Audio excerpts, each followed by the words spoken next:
Buenas tardes a todos. A ver, estoy viendo. Elías, ¿cómo estás? Buenas tardes. Muy buenas tardes, doctor. Qué bueno. Vamos a casi puntuales en esta actividad. Estoy viendo que están solo 22. 23 acaba de ingresar Pamela. Y mientras yo voy a estar cargándoles. Tengo un video de introducción. ¿Se escucha bien el sonido, Elías? Sí, doctor, se escucha perfecto. Perfecto. A ver, entonces voy a colocar mi pantalla compartida. Voy a hacer la presentación. Y ahí estoy con toda la pantalla. Y compartir.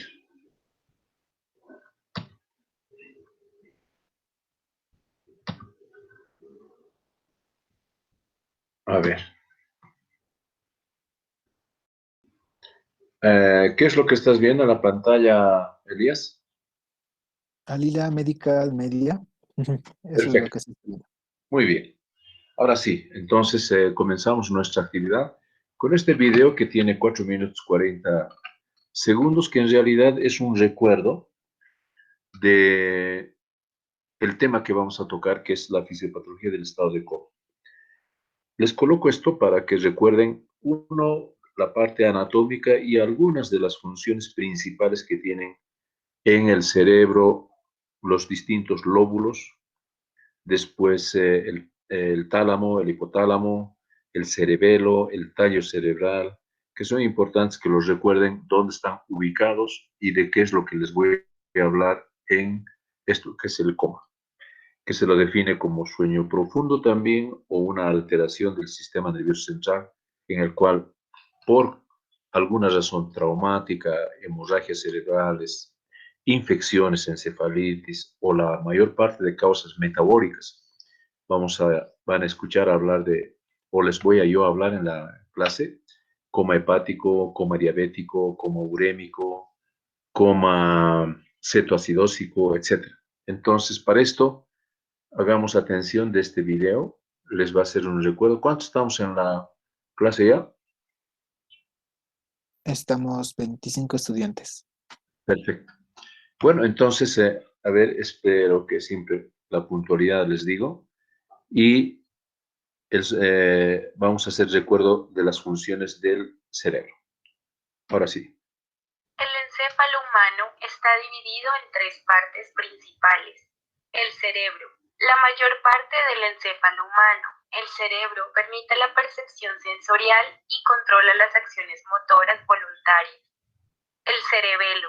El cerebelo yace inferior al cerebro en la parte posterior de la cabeza.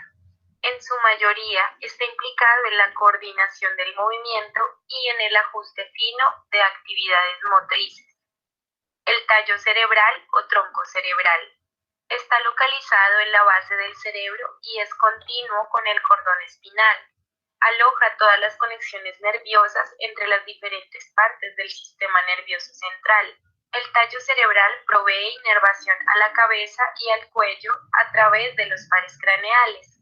También contiene núcleos asociados a funciones corporales importantes, como la regulación de la presión arterial, respiración, deglución, control de la vejiga, ciclo del sueño, entre otros. En la parte superior del tronco cerebral, y a veces clasificado como parte de él, está el diencéfalo. Los principales componentes del diencéfalo son el tálamo. El tálamo sirve como una puerta de entrada retransmitiendo señales sensoriales que se originan en todo el cuerpo hacia la corteza cerebral. También está involucrado en funciones emocionales y de la memoria. El hipotálamo. El hipotálamo es el principal centro de control del sistema nervioso autónomo y juega un papel esencial en la regulación homeostática. El hipotálamo conecta el sistema nervioso con el sistema endocrino a través de la glándula pituitaria.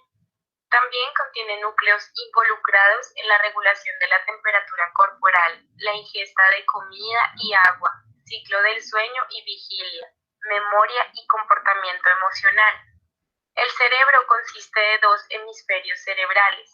El hemisferio izquierdo controla la mitad derecha del cuerpo. El hemisferio derecho controla la mitad izquierda del cuerpo. Los dos hemisferios están separados por un surco profundo llamado la fisura longitudinal. Cada hemisferio tiene un número de pliegues llamados giros, separados por surcos o cisuras. Una referencia importante es el surco central. El cerebro tiene 4 lóbulos principales. El lóbulo frontal está situado anterior al surco central. Está asociado principalmente con las funciones motoras voluntarias, planeación, motivación, emoción y juicio social. Posterior al surco central está el lóbulo parietal. Este lóbulo está relacionado principalmente con funciones sensoriales de la categoría somatosensorial, como el tacto, estiramiento, movimiento, temperatura y dolor. El lóbulo temporal está separado de los lóbulos frontal y parietal por el surco lateral. El lóbulo temporal está asociado con la audición, aprendizaje, memoria visual y lenguaje. El lóbulo occipital está situado en la parte trasera del cerebro. Este es el centro de procesamiento visual del cerebro. A primera vista, los dos hemisferios lucen idénticos, pero las investigaciones han encontrado un número de diferencias entre ellos. Esto se llama lateralización de la función cerebral. Por ejemplo, las áreas de formación del lenguaje, las áreas de Wernicke y Broca, usualmente están localizadas en el hemisferio izquierdo de las personas diestras. Lesiones en estas áreas resultan en déficit de la comprensión del lenguaje o trastornos del habla. Las áreas correspondientes en el hemisferio derecho son las responsables por el aspecto emocional del lenguaje. Lesiones en estas áreas no afectan la comprensión o formación del lenguaje, pero resultan en falta de emoción en el habla y en inhabilidad para entender emociones detrás del diálogo, como el sarcasmo o un chiste. Muy bien, esa ha sido la introducción. Ahora sí les voy a subir el tema. Y antes que se nos vaya, les decía, para entrar en coma o en estado de coma, en la parte de fisiopatología es importante entonces recordar esos conceptos y permítame colocar, por favor, ¿dónde está mi puntero? Ahí está. Voy a poner el puntero láser. Ahora sí. Lo que han visto, y para reforzar, diríamos, estos conocimientos que han recordado, me imagino, en anatomía, que hace tiempo que lo han hecho ustedes. No sé si han visto así en vivo el tejido cerebral. Esto generalmente vemos en medicina, se ve el tejido a través de los cadáveres, comprenderán, pero también ahora existen recursos modernos, diríamos, de enseñanza, que también se da la evidencia tal cual de lo que se puede observar, como diríamos, en cadáver. Pero lejos de eso, ubicarse el lóbulo frontal, como han indicado el video, lóbulo parietal, después acá no se lo aprecia el lóbulo temporal, el lóbulo occipital, ahí está el cerebelo, y el tallo cerebral, que es la parte importante, que se llama.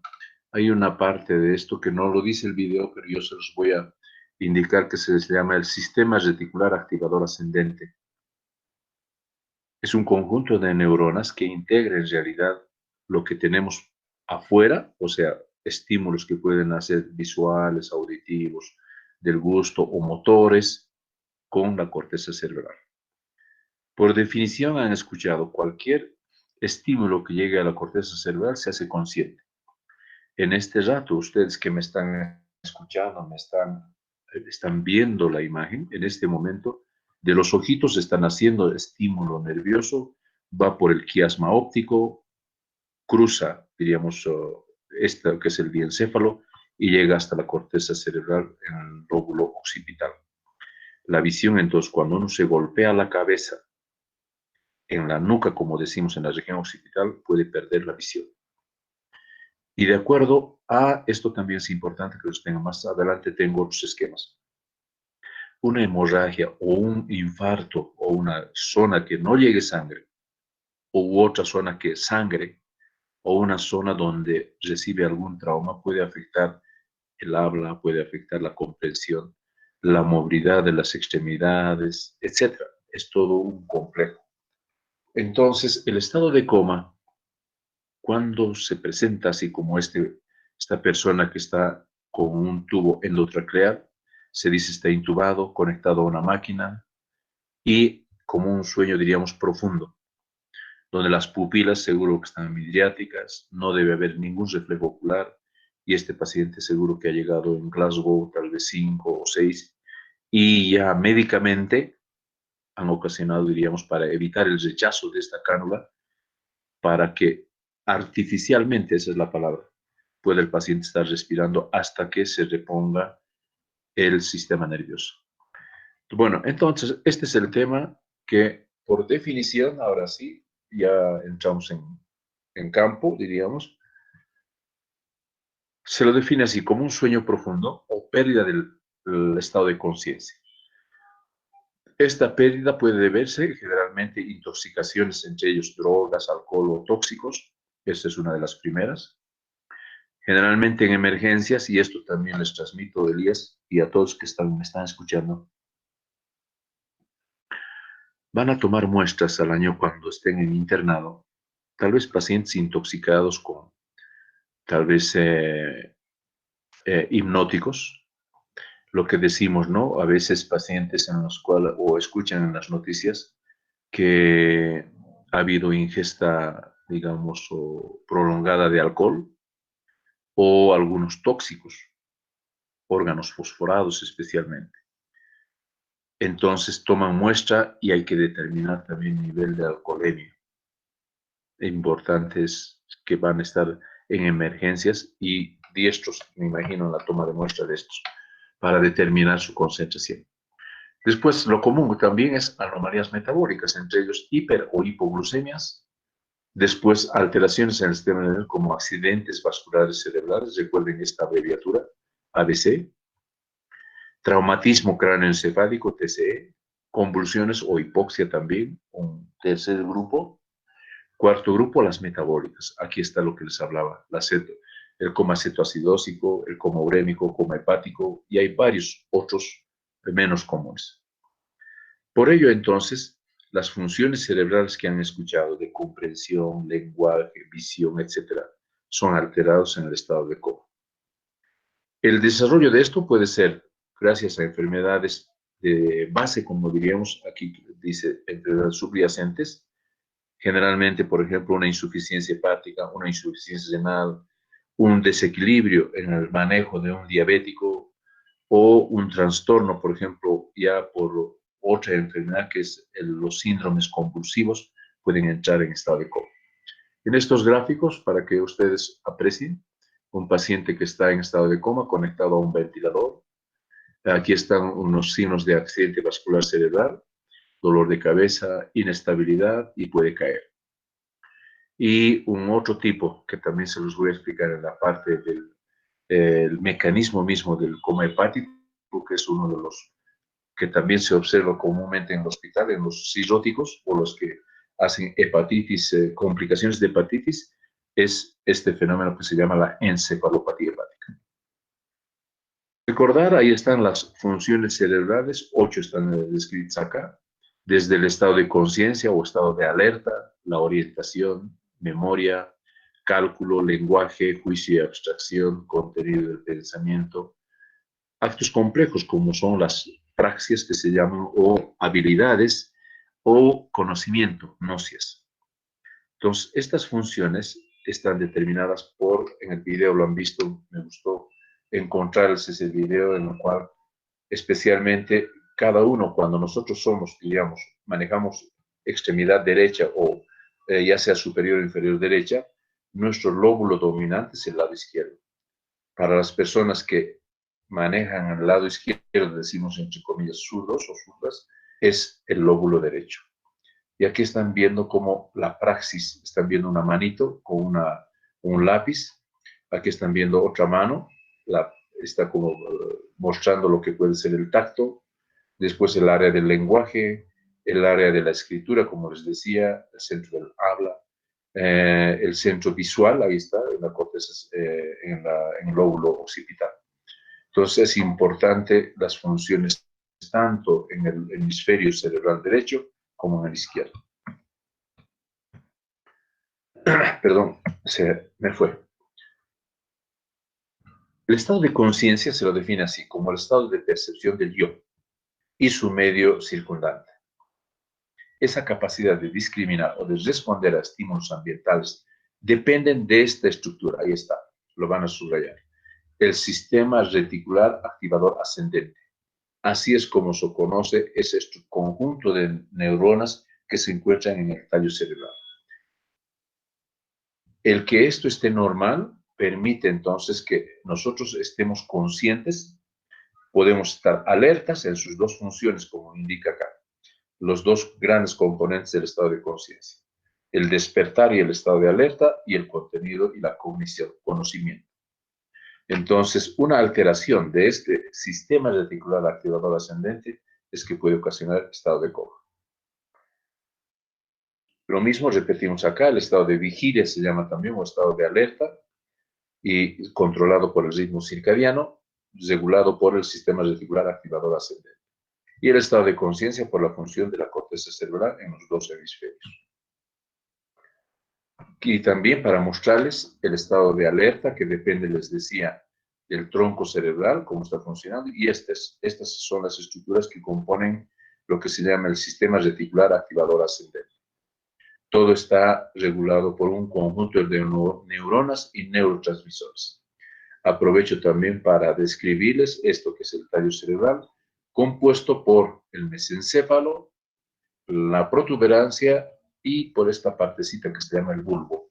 Y continúa con la médula. Ahí está lo tenemos, el bulbo raquídeo, la médula hacia abajo, la protuberancia, el mesencéfalo y más arriba el diencéfalo, de los cuales está conformado por el tálamo, el hipotálamo y la conexión con la hipófisis. Recordarán también en la anatomía cuando uno está observando un estudio, cuando llegue a imagenología, les voy a mostrar cortes ya sea horizontales o verticales mediante la tomografía axial computarizada o resonancia magnética nuclear, se llama resonancia. Entonces permite detectar lesiones ya sea en estas circunvoluciones o giros que han escuchado o surcos. Y también apreciar estos ventrículos. Al interior del cerebro, deben recordar, eso no lo dijo en el video, hay espacios que están ocupados por líquido cefalorraquídeo. También es importante que tengan en cuenta que muchas veces ustedes van a hacer en pacientes en estado de coma estudio del líquido cefalorraquídeo. Y para ello justamente, ahora sí, si es que están con Medidata, el Medidata también tiene una parte que se los voy a indicar en este rato. Yo lo tengo, el Medidata, y ahí está en la página 25. Sí, 25. Fíjense, dice, no sé si estás, Elías, ¿tú lo tienes en Medidata? No. Creo que tenías en tu computadora, ¿no?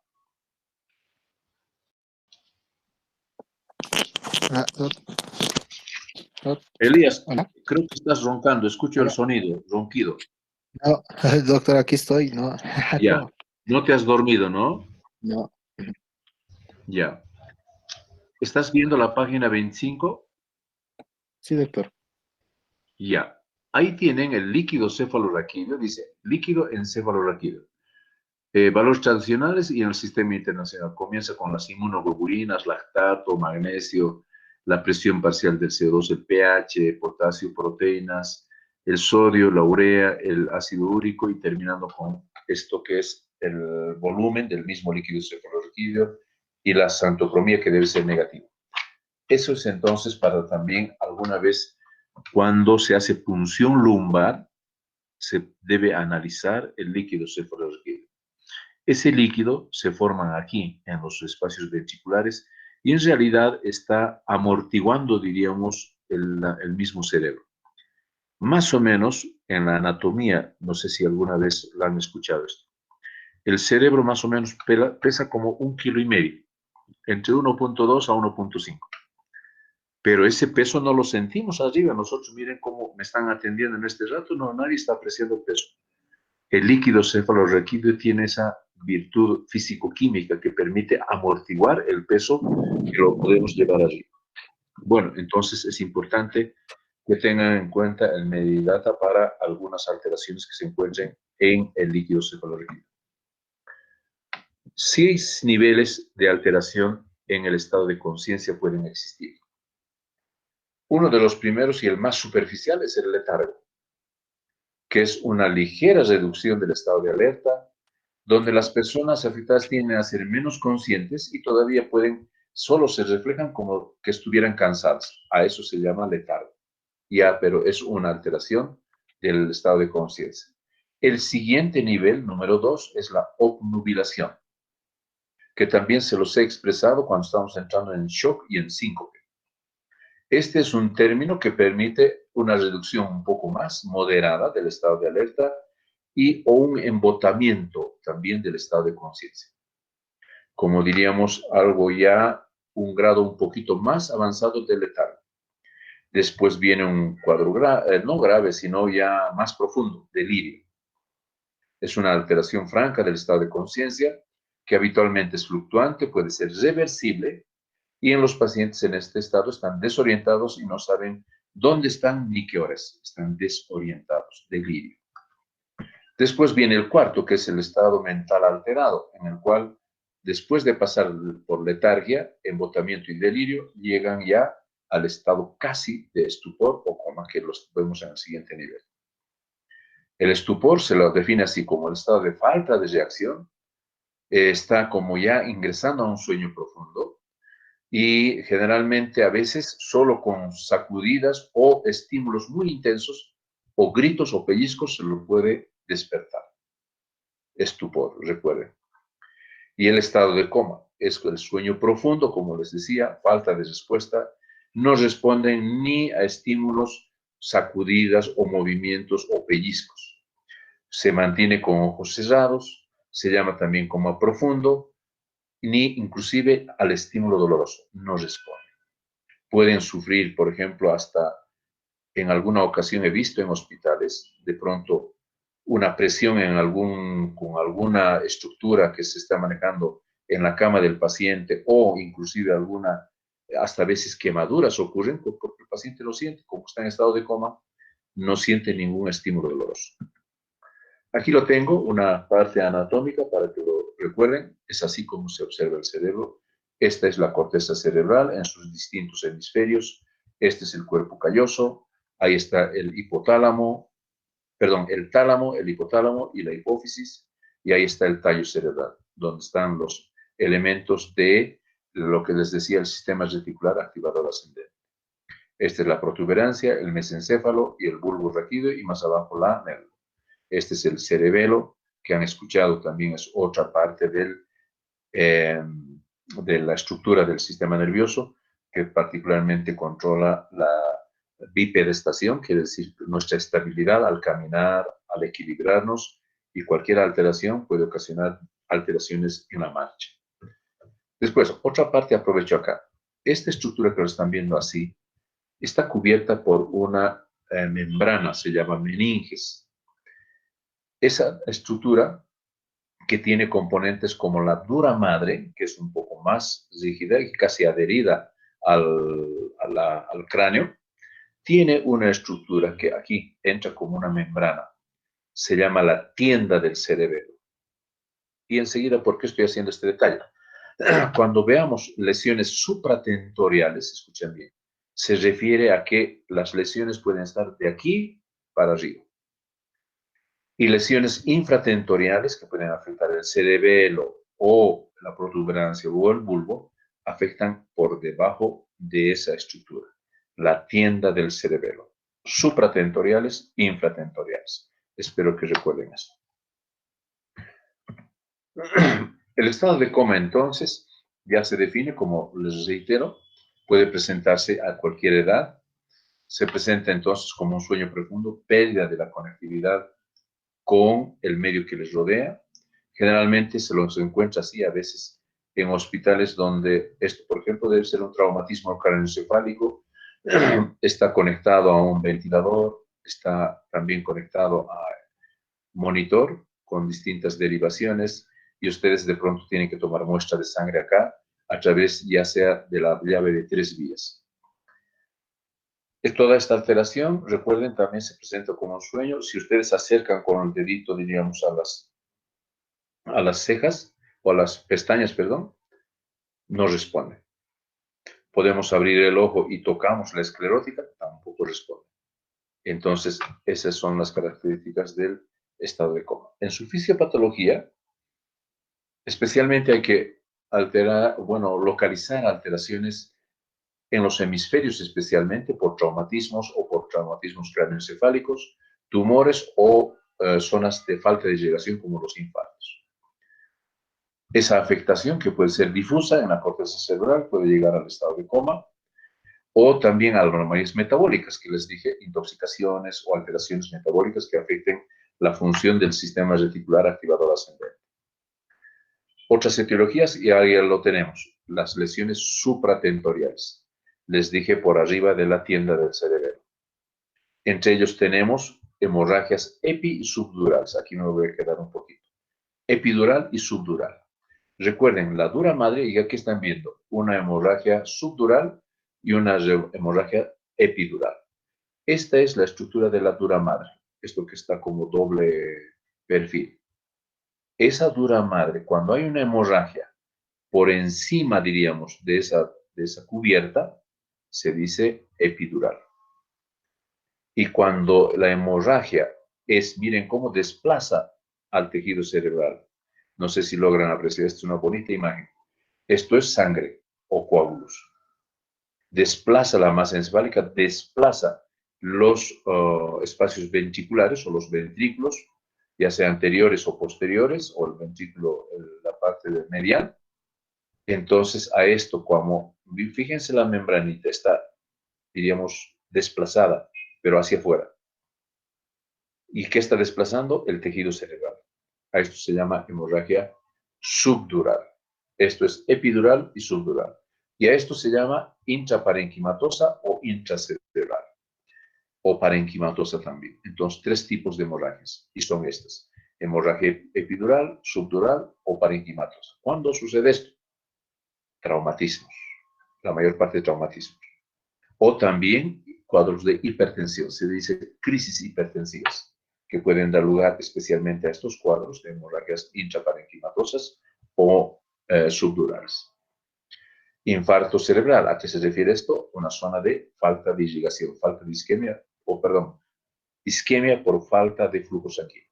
Tumores puede haber, abscesos o estados de apoplejía y pituitaria. Se refiere a hemorragias en la zona de la hipófisis. Las lesiones infratentoriales, ahí lo tenemos, miren, algunos tumores o zonas de hemorragia.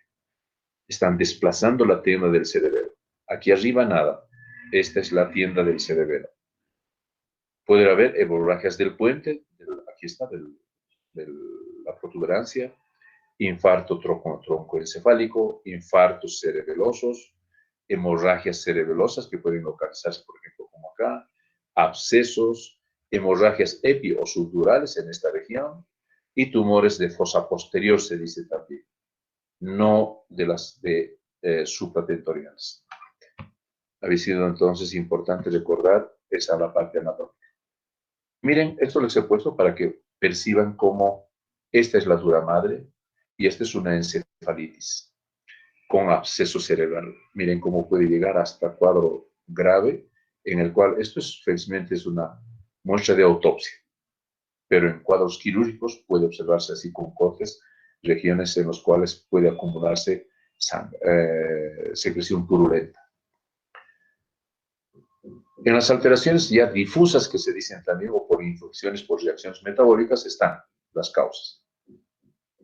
Meningoencefalitis, hemorragias subaracnoideas, estados epilépticos, anoxia e hipoxia cerebral, hipoglucemia, hipertermia e hipotermia también pueden determinar estados de estado de coma, encefalopatías como la hepática, urémica, hipertensiva y carenciales también, trastornos de los electrolitos, entre ellos especialmente el sodio y el potasio, desequilibrio ácido-base, tanto acidosis láctica como la cetoacidosis diabética o la uremia, y por último trastornos endocrinos como es la descompensación diabética, coma diabético.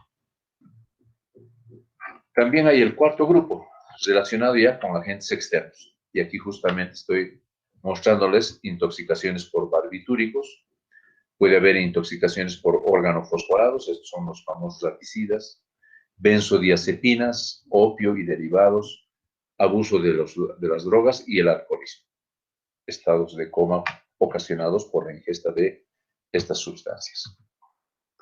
Aquí tengo algunas de las alteraciones que puede ocasionar el alcohol y aquí los grados especialmente. Primero vamos por acá. La ingesta de alcohol no solo daña el hígado, que comúnmente indicamos, ¿no? El 90% generalmente se metaboliza en el hígado. Pero otro de los órganos que también es afectado es el estómago, donde ahí lo indicamos, dice el consumidor de alcohol después de una gran comida es menos probable que se produzcan signos visibles de intoxicación que con el estómago vacío. El corazón es el otro que sufre, el pulmón, con alteración en sus funciones. Después, el riñón y la vejiga porque acumula el líquido por bloqueo de la hormona antidiurética. En sus concentraciones, miren, la cerveza entre 4 a 10% en su concentración, el vino un poquito más, de 10 a 18, aperitivos de 20 a 35, y recordarán los tragos fuertes que decimos entre 35 y 45%, entre ellos está el whisky, el ron, vodka, etc. Esto les pongo para que perciban cuando les decía, un paciente en estado de coma, las veces que van a ir a tomar muestra de laboratorio para determinar si estuvo o no estuvo en estado alcohólico. Y para esto entonces se realiza lo que se llama la alcoholemia. Y entonces cuando hay un nivel de alcohol de entre 20 a 30 miligramos de decilitro, generalmente esto afecta el control fino y el humor. Generalmente están de otro carácter. Miren, hasta 100 miligramos alteran las funciones cognitivas y motoras, pierden estabilidad y pueden caerse. 150 a 200, ataxia, no equilibra, dificultad al habla y pueden inclusive arrancar con estados de risa o euforia incontrolables. Miren más profundo, 200 a 300 miligramos de decilitro, náuseas, vómitos y diplopía, doble visión, ven doble. 300 a 400 miligramos de decilitro, franca hipotensión, hipotermia y estado de coma. Rango letal, miren, 400 a 900 miligramos por decilitro. Estos son los niveles de alcoholemia, entonces, que por ley, diríamos, en todo servicio de emergencia, deben determinar por procedimientos que el mismo laboratorio lo tiene. Perdón, estamos aquí. Ahora sí. Signos clínicos existen en los estados de coma. Comenzamos con las pupilas y la postura. La pupila generalmente en el inicio se hace así, cerrada, se dice miótica. Pero cuando ya hay daño cerebral, esta pupila se abre y se dice midriática. La postura de un estado de coma, miren, con la hiperextensión y los brazos también muy flexionados. Esto se llama la postura de decorticación. Miren qué importante por daño ya en el cerebro. Hay lesiones mesencefálicas en las cuales, por ejemplo, puede haber asimetría en las pupilas, una midriática y otra miótica. Ahí está, a esto se llama midriasis y a esto se llama miosis. O puede haber reflejos oculoencefálicos anormales. como mirando, tener una mirada confusa. O posturas de descerebración, fíjense esto. Esto era postura de decorticación, que se desconecta la corteza cerebral. Y esto prácticamente un grado mayor, descerebración. Hiperextensión, también hiperextensión en los brazos. Hay rigidez en la columna cervical. El paciente no dobla, no está en sueño profundo y no dobla esto. A eso se llama rigidez de descerebración. Hay otras lesiones, ahí lo tenemos, por ejemplo, otro ejemplo, lesión de pupila miótica, pupila midriática, y aquí están a lo que se llama también anisocoria, en el cual hay desplazamientos, por ejemplo, giros a la derecha o giros izquierdos, movimientos incoordinados por lesiones en el tallo cerebral, especialmente en la protuberancia y el bulbo raquídeo. Para diferenciarles, ahí está postura de decorticación con los brazos flexionados y extendidos cuando hay descerebración. Una escala que deben recordar y que les he explicado cuando estábamos en historia clínica, en shock también, no, shock no vimos, pero lo conocen ya, esto que se llama la escala de Glasgow, cuyo puntaje total son los máximos de esto. Cuando 3 parámetros se consideran acá, la apertura de los ojos, respuesta verbal y respuesta motor. Si la respuesta ocular o el movimiento ocular es espontáneo, se dice 4 puntos. La respuesta verbal y orientado, 5 puntos, y la respuesta motora, si obedece órdenes, 6 puntos. 6 más 5 más 4, total 15. Y a medida que esto puede ir bajando, llegar hasta 1, hasta 1, hasta 1. Es a eso que se va indicando que hay alteraciones en las funciones de tanto ocular, verbal como motor. E indicamos Glasgow, por ejemplo, el límite inferior, Glasgow de 3. Decimos que este paciente debe estar con ninguna respuesta ocular, ninguna respuesta verbal y ninguna respuesta motor. Ojo, entonces es bueno que tengan en consideración, alguna vez van a tener paciente con escala 10, Glasgow 10. Significa que no está totalmente alerta. O Glasgow estado 6. Debe estar en cuidados intensivos o debe estar con alteraciones en el sistema nervioso. Otra vez, aquí tengo para que, cómo es que, por ejemplo, determina el médico su estado de Glasgow. Aquí, por ejemplo, está permitiendo el movimiento de los ojos. Está un poco alterado, le ha puesto 4.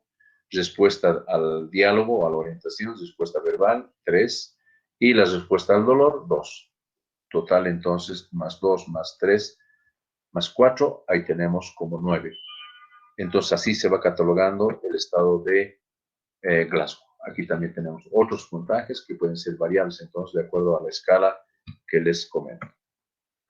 Aquí tienen otra escala también, casi ya en estado, digamos, franca confusión. Miren, se le pregunta qué año es, responde otra fecha, si el día es mañana, tarde o noche, etcétera, y entonces va catalogándose el score de entre 3 a 15.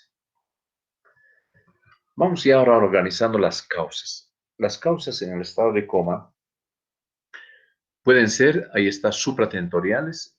La anterior diapositiva estaba en forma gráfica. Ahora lo tienen como ya escrito, hemorragias, infartos, tumores y abscesos. Las infratentoriales, casi lo mismo, pero solo localizados en distinta región. Y puede haber esta, la mielonolisis, que es la que se produce por destrucción de la mielina.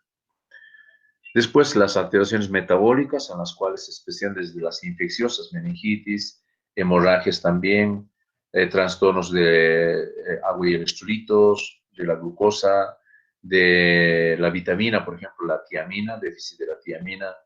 Después, estados epilépticos, shock, encefalopatías hipertensivas, hipertermia, golpe de calor o hipotermia. Hay también un otro concepto que se llama el pseudocoma o falta de la respuesta al estímulo, pero por alteración psicógena. Otras causas tóxicas y no tóxicas, miren, ahí está, la mayoría de los medicamentos o sustancias que pueden ingerirse así, en forma ya sea provocada o por accidente, y no farmacológicas, entre ellos está el alcohol, etilenglicol, heroína, por ejemplo, monóxido de carbono o CO2, o también en la presencia de incendios puede haber aspiración de monóxido de carbono, disolventes orgánicos en el laboratorio, ácido sulfídrico también. No tóxicas, estamos todas las causas desde traumatismos, hemorragias, estados de shock, alteraciones metabólicas, como están viendo, en estados de cetoacidosis diabética, en cuadros de deshidratación, especialmente hiperosmolar, hiper o hiponatremia, encefalopatía hepática. También la cetoacidosis diabética que les decía por la alteración del pH. Entro ahora a la parte de la encefalopatía hepática, que también determina el coma hepático y cómo se resume su fisiopatología. Deben recordar, el amoníaco es una molécula que circula en la sangre que llegando al hígado se transforma en urea. Pero en los pacientes con alteraciones hepáticas, tipo cirrosis o hepatitis fulminantes, este amoníaco no se transforma en urea, que debe ser eliminado por el riñón. ¿Y qué pasa? Se acumula. Y también hay otros cuadros que se llaman los shunts de derivación portoarterial. Entonces el amoníaco se incrementa su concentración en estos pacientes cirróticos especialmente, provenientes ya sea de la dieta o, por ejemplo, también de la degradación grasa o de la flora colónica. Pero ¿qué es lo que ocasiona? Alteraciones. Este amoníaco puede ocasionar debilidad muscular, pero fundamentalmente en el sistema nervioso. ¿Qué es lo que ocasiona? El exceso de amoníaco transforma por la glutamina sintetasa que se llama, el glutamato se transforma en glutamina y la glutamina es la que ocasiona edema cerebral, alteración en las funciones mitocondriales. Sale el alfa-cetoglutarato del ciclo de Krebs. Eso les voy a explicar cuando esté hablando de cirrosis hepática. Entonces hay un deterioro de las funciones de los distintos neurotransmisores en el sistema nervioso y ocasionando estado de coma. Es a eso que se conoce como encefalopatía hepática. Aquí tengo otro cuadro para que ustedes lo recuerden. Un hígado cirrótico no realiza el ciclo de la urea, el amoníaco se acumula y esto es lo que pasa en la barrera hematoencefálica, ocasiona en los astrocitos, gracias a la presencia de glutamina, ocasiona inflamación y edema y síntomas de encefalopatía hepática. Es así como se desencadena y aquí lo tengo otro también, otro gráfico para que comprendan que la alteración también es a nivel de neurotransmisores y también alteraciones en la glucólisis. Lo mismo, edema en los astrocitos debido al aumento de la glutamina y el lactato. Todo esto ocasiona, esto es un estado crónico de una cirrosis hepática y el estado agudo cuando hay ya problemas renales. Hay detención de la excreción de cuerpos nitrogenados y llega al estado de coma urémico. Hay distintas pruebas para catalogar el estado de coma. En el laboratorio que a ustedes les interesa escuchar es especialmente pruebas de función hepática, determinar, por ejemplo, la concentración de las drogas tóxicas. Después, estudio de la coagulación, también es importante porque ese paciente puede entrar a quirófano. Función tiroidea suprarrenal, también es importante valorar, y hemocultivos. Otros dos parámetros o dos procedimientos de gabinete, como el electrocardiograma y electroencefalograma, también son importantes. Otras pruebas complementarias, miren acá lo tienen, por ejemplo, la determinación de la glucemia, ya sea por procedimientos que ustedes lo conocen o simplemente por el glucómetro, también es importante, la gasometría y el electrocardiograma. Después, entre las pruebas sencillas, está el perfil de valoración de las pruebas funcionales, de las pruebas renales, entre ellos urea, creatinina, electrolitos, después la glucosa, amonio, creatinfosfoquinasa, tirasaminasas, amilasas, proteínas totales, orina y rayos X tórax. Si hay fiebre, debe realizarse cultivos. Si hay signos de intoxicación, a veces inclusive análisis de jugo gástrico. Y cuando ya ha pasado toda esta etapa, también para catalogar si es que existe lesión orgánica o física en el cerebro, realizar tomografía axial computarizada, punción lumbar o llegando hasta la resonancia magnética. Tengo un otro para este cuadrito, es importante que lo tengan para los niveles del estado de coma. 4 son los niveles. El primer grado, cuando todavía responde al dolor, hay movimiento de los ojos y generalmente ocasionados por estímulos. El segundo grado, hay una respuesta desordenada al dolor, movimientos generalmente en masa y movimientos divergentes de los ojos. El tercer grado, sin defensa, no hay reflejos tanto oculares como vestíbulos oculares, la reacción pupilar está muy débil. Y el cuarto grado, no hay reacción al dolor, sin reacción a las pupilas y tampoco hay reflejos de protección. El paciente está en sueño profundo. Este es el cuarto grado. Para el tratamiento deben comprender que para cómo es el manejo, esto es un manejo especializado por neurólogos o neurocirujanos. Se debe asegurar la oxigenación, mantener la circulación, regular la glucosa, bajar la presión intracraneana, debe detenerse las convulsiones si es que lo hay y tratar si es que hay infecciones. Y también se debe restaurar el desequilibrio ácido-base, el hidroelectrolítico, ajustar la temperatura corporal, se debe administrar tiamina porque esto fortalece las funciones del sistema nervioso central, considerar antídotos, especialmente, por ejemplo, con organofosforados y controlar la agitación con medicamentos que eviten movimientos bruscos. Paso a este otro estado que se llama el estado vegetativo persistente o también se dice el estado vegetativo. Este estado consiste en que, gracias a una alteración de hipoxia o anoxia,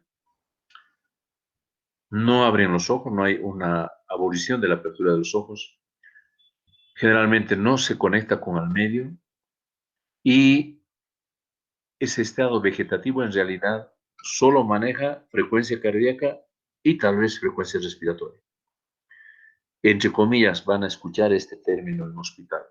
Está en estado vegetal, se dice. Miren cómo es de dramático esa palabra, en estado vegetal. Tanto daño que solo responde el corazón, que está con sístole, sístole, diástole, y tal vez la respiración. A veces, inclusive, la respiración no, y está solo dependiendo de la máquina. Entonces, a eso es que se considera un estado vegetativo, con falta de respuesta a estímulos. Y aquí lo tienen mejor. Un estado vegetativo no siempre es irreversible, puede volver. La función cardiorrespiratoria está independiente y la persona todavía está viva porque el corazón y el pulmón todavía están funcionando. En el coma profundo esto puede ser reversible, pero aquí casi irreversible. Y para definir también la muerte encefálica o muerte cerebral se dice. Esto prácticamente es irreversible, solo la función cardiorrespiratoria está asistida. ¿Qué quiere decir? Que hay monitor que está manejando la frecuencia cardíaca, se desconecta, ocurre la muerte. Entonces prácticamente la persona está casi muerta. Y entonces esos conceptos es donde no se debe dar falsa expectativa. Es preferible hablar con la familia, esto es delicado, la parte médica. Y han debido escuchar, no sé si tal vez alguna vez han comentado, ¿cuándo se lo puede desconectar? Ni la familia puede determinar. Hay lo que se llama la ley de la eutanasia. Es complicado, es largo hablar de eso, no nos vamos a meter, pero conózcanlo, que el estado vegetativo casi es irreversible frente a la muerte encefálica o muerte cerebral.